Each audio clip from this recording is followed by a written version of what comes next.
What's up, everyone? Welcome back to another review, and this time we're taking a look at the 10th installment into the DCEU/Snyderverse with the Suicide Squad, written and directed by James Gunn. This is a stand-alone sequel to the 2016 movie. Okay, so let's waste no time. Let's get right into it. Overall, I really like James Gunn's Suicide Squad movie. I think this movie is a lot of fun. This movie is bright. This movie is colorful. This movie is gory. This movie is graphic. This movie has got a ton of humor to it. It's got that signature James Gunn touches to it. And then overall, it just feels like a Suicide Squad movie that we should have got from the start with the 2016 movie. A movie that does not take itself seriously, that embraces its comic book inspired origins, and just has fun. One of the things that the 2016 Suicide Squad movie did not have was a sense of fun to me.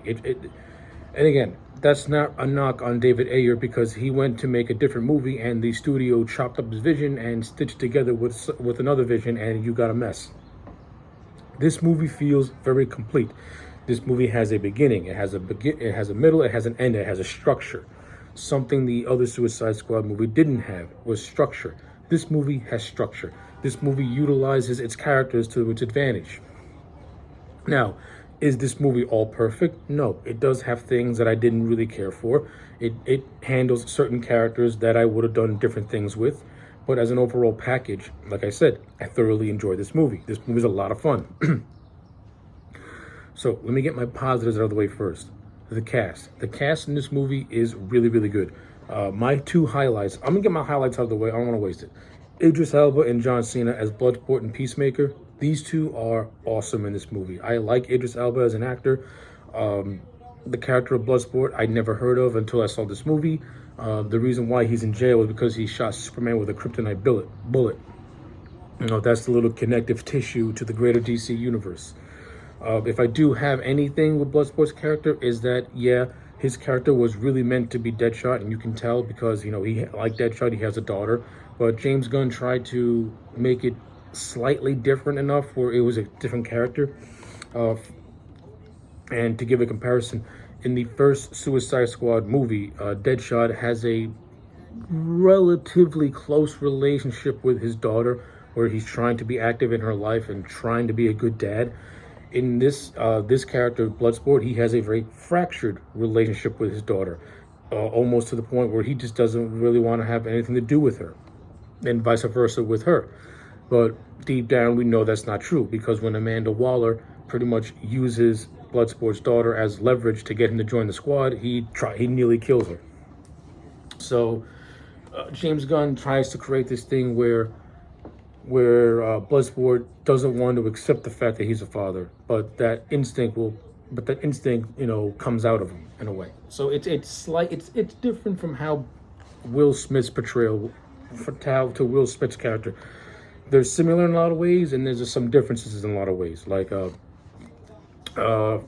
Deadshot is more quippy to him, while Bloodsport is more serious. A lot of Bloodsport's comedy comes when he's with Peacemaker.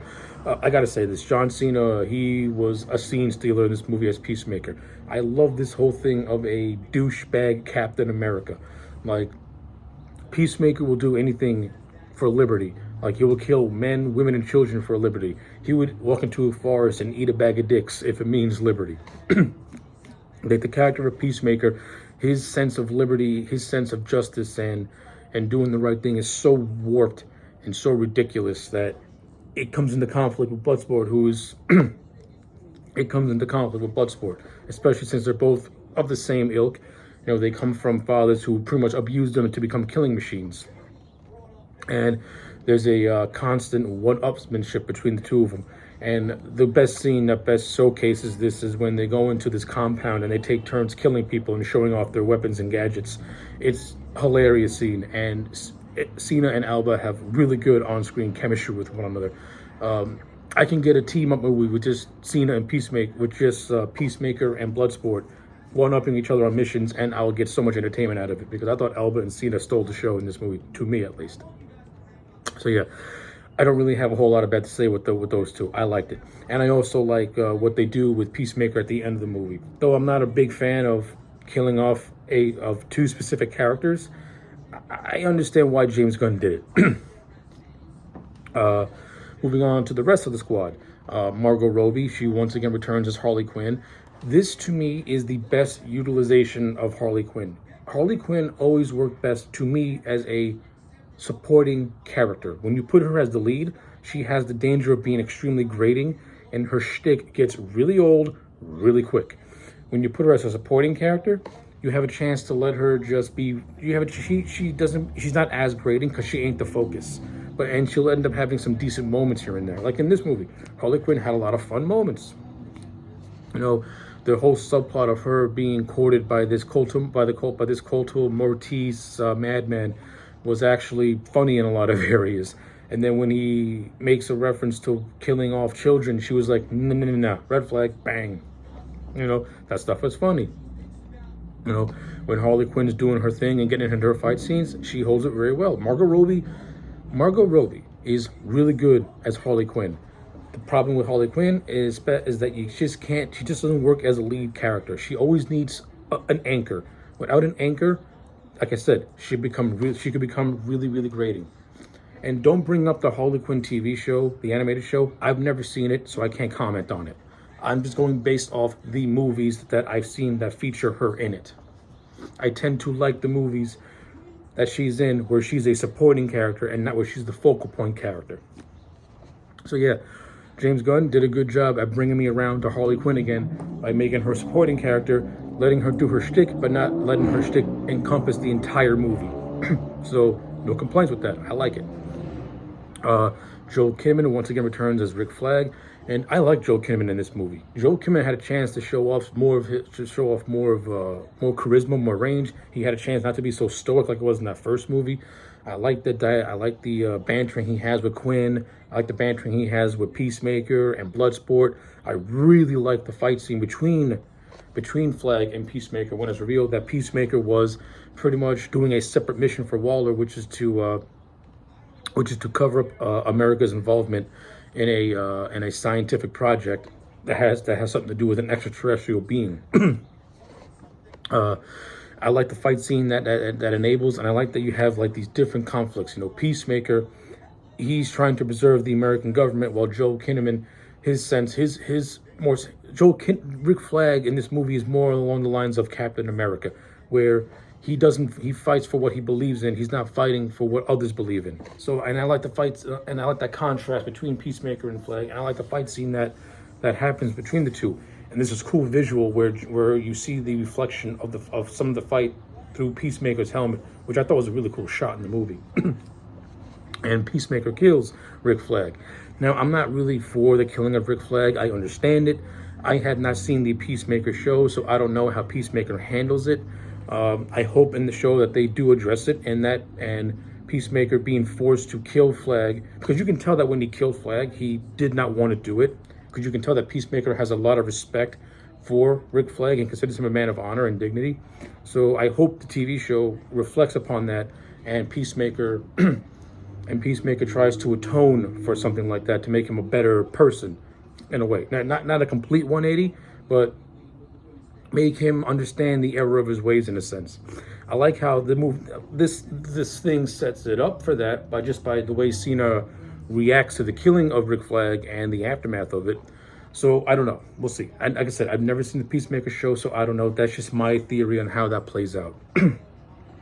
But overall, I do like the stuff with Peacemaker and Rick Flag. Very entertaining. You have other characters like Polka Dot Man and Ratcatcher 2. They played their roles really well. I like David Dassamichin. If I said his name wrong, I'm sorry. I like him as the character of Polka Dot Man. I like how this guy is so damaged because of his domineering mother that the only way for him to actually function is to just envision everyone as his mother. It leads to a lot of just insane moments, and Dassamichin plays the role really, really well. Like I like David Dalchmichin as a character actor, and especially in superhero movies, because he's done a ton of superhero movies and supporting roles. And seeing him as part of a group where he gets to do something, where he has some decent scenes here and there, I like it. And I like Ratcatcher too. She's more or less the heart and innocence of the group, and she develops a nice friendship with King Shark. By the way, King Shark, voiced by Sylvester Stallone, he was a lot of fun. I like King Shark in this movie. He's played to be this lovable oaf, kind of similar to Groot in a way. Only King Shark is much more violent. But I thought Sylvester Stallone was did a really funny job at playing King Shark as Rocky with brain damage, in a sense. I thought that show was hilarious. And I do like the formation of the friendship that he has with Ratcatcher too. I like that stuff. It was handled really well. And King Shark has a lot of funny moments. He has a lot of funny moments, and he has a lot of vicious moments where he's just tearing and eating people apart, eating up good stuff. I like it a lot. And then, of course, you have Viola Davis returning as Amanda Waller. I like Amanda Waller better in this movie than I did in her first movie. In this movie, she's 100% focused on making sure the squad accomplishes their mission by any means necessary. It's not convoluted in the first movie where she, for some reason, made herself the mission that the Suicide Squad have to say. The first movie with Amanda Waller trying to prove a point made no sense. In this movie, Amanda Waller is doing what she should be doing, which is just being this stern bitch type of a character who, that when she finally gets her comeuppance in the end, it feels earned. And her getting hit and getting knocked out because she refused to have the Suicide Squad save a town that's being destroyed by Star the Conqueror was a nice payoff, and it was built up really, really well. And I thought Viola Davis's performance as Amanda Waller was really good. She has that good, commanding bitch of a presence, where when she speaks, it commands authority. And I like the little rivalry that she does have with Bloodsport, where she's pretty much basically threatening the man with his daughter, like I mentioned earlier. So I like all that stuff. We also have other members of the cast. I'd include so we have the Prime Suicide Squad, which I talked about, and then we have the Diversion Squad, which has actors like Michael Rooker, Nathan Fillion, who else? Pete Davidson, who I don't really care for, and you have Jai Courtney returning as Captain Boomerang. This is the Diversion Squad. You also have characters like Mongal and Yavlin. We're led to believe at the beginning of the movie this is going to be the Prime Squad, and then they get killed off rapid fire. And my biggest complaint and my other complaint is this: why would you kill off Captain Boomerang? I liked Jai Courtney in that first Suicide Squad movie, and I was starting to like him in this movie. You have Boomerang and Harley having a little bantering, which is going back to the first movie because they have an association with each other. And then once they get to the beach of Corto Maltese, you kill off Boomerang. I wasn't a fan of that. Did not like it. I would have liked to have seen Harley and Boomerang join Rick Flag and then join the other join Bloodsport Suicide Squad, and give Boomerang and have Boomerang get more stuff for Boomerang to do. Because I think we got deprived of Boomerang bouncing off with Bloodsport and Peacemaker. I think you could have gotten some good comedy out of that trio. Especially when you get to the compound scene where Bloodsport and Peacemaker are having a dick measuring contest. Having Boomerang join that would have been hilarious, my opinion.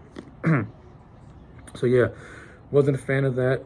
The whole thing with the Thinker and Storro, this whole movie is centered about making sure America is covered up in this in the Storro in Project Starfish, which is revealed to be Storro the Conqueror.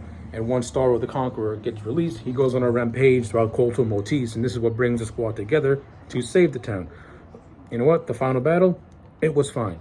Like I said, James Gunn embraced the comic bookiness of the Suicide Squad, and it worked for me. Unlike the first movie where it didn't work because it took itself too seriously, this one worked because it was, not say played for laughs, but because it embraced its comic book origins, and that's why it worked. It felt natural. It didn't feel forced. And I can buy the Suicide Squad taking on Starro the Conqueror, and it was very entertaining. A nice kaiju fight scene with humans. So that was all good. But leading up to that, you had the Suicide Squad having to find this guy called the Thinker, who is the lead of Project Starfish. And the actor who played Thinker, he was good. Nothing really to write home about. The whole subplot of Corto Maltese going through a resistance and having a rebellion in it, that was more or less in the background where it should have been. I get it. It was okay. It didn't take up the movie, though I think Alicia Braga was completely wasted in a relatively nothing role. She could have been handled so much better because she's a really good actress. But hey, it is what it is. In terms of the production values, like I mentioned, I love the look and feel of this movie. It feels like a comic book movie, which is what James Gunn is really good at doing. When James Gunn makes a comic book movie, he makes it feel like a comic book movie come to life. Bright, colorful, very, very, very, it has a nice visual aesthetic to it, has a uniqueness to it. Like I said, it's very bloody, it's very violent, it's got a lot of humor to it. It's funny, it's really funny in a lot of areas. And it just looks like everyone that made this thing was having a good time at making it. And that's all you want when you watch a movie like this. Everyone feels like they're having a good time. And it creates for a very entertaining movie. So yeah, production values, nothing really bad to say. The action sequences, there's a lot of them, and they're all unique and a lot of fun. Like I said, my favorite one is Peacemaker and Bloodsport having their killing contest, which is a lot of fun. And then there's the final battle, which is great too. And then when the squad enters Jotunheim, you have some nice little mini battles that take place as well. So in terms of the way the action's handled, I like it a lot. In terms of the characters and their bantering with one another, really good stuff. There's this nice scene where they're all at a bar and they're all like just having a good time and letting loose. You know, and we get some bantering. We see that Peacemaker. We see that Christopher Smith Peacemaker. He's a fun guy. Bloodsport, when he lets his guard down, could be a fun guy. Rick Flag, same thing. He's not as stoic and stern as he was in that first movie. He lets loose a lot, but he does not lose the sense of the mission. But he feels more like a real person because he's not so stern all the time. I like that stuff. And when Rick Flag does die, I like how it affects, Harley and Bloodsport, because they both consider Flag to be a friend and they're broken by it. Of course, I wasn't really all that thrilled when Harley undercut it with a Milton joke. This was running gag of Harley constantly forgetting that there was a guy called Milton with them. He died early in the movie. And then the payoff is that she thought that Bloodsport was named Milton the entire time. I didn't really laugh at that joke. I think the payoff of that joke was when Polka Dot Man was the only one who knew that Milton was with them and everyone else forgot that he was. That was the payoff. Having Harley doing another payoff with Harley thinking it was Bloodsport, I didn't really get a chuckle out of that because I think at that point you ran it into the ground. But yeah, that's what I feel. That's how I feel. Whew. So overall, I really like the Suicide Squad. This is a fun movie. It just does a good job at reinventing the Suicide Squad in a way. I like how James Gunn stayed true to the comic book origins. I like how he set up the Peacemaker TV show.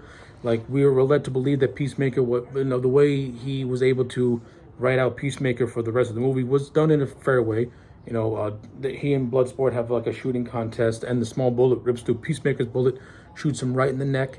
Then when you get to the post-credit scenes, we see that Peacemaker survived. He's in the hospital, but now he's being recruited to do a mission, which leads into his TV show. So I like how the movie sets up Peacemaker to go on his own separate adventure, but at the same time, it tells a complete story where the squad takes down Storro, Amanda Waller gets her comeuppance, and everyone pretty much is gonna get what they want. So yeah, all that being said, I'm giving this movie a solid 8 out of 10. I like it a lot. On the third viewing, my thoughts on it really haven't changed. If anything, I think it's improved. The grades haven't changed because I still don't really care for killing off of 2 specific characters. But overall, fun movie. I recommend it. So yeah, those are my thoughts on the Suicide Squad. Let me know yours in the comment section down below. Like the video and subscribe. And I'll check you back next time for more.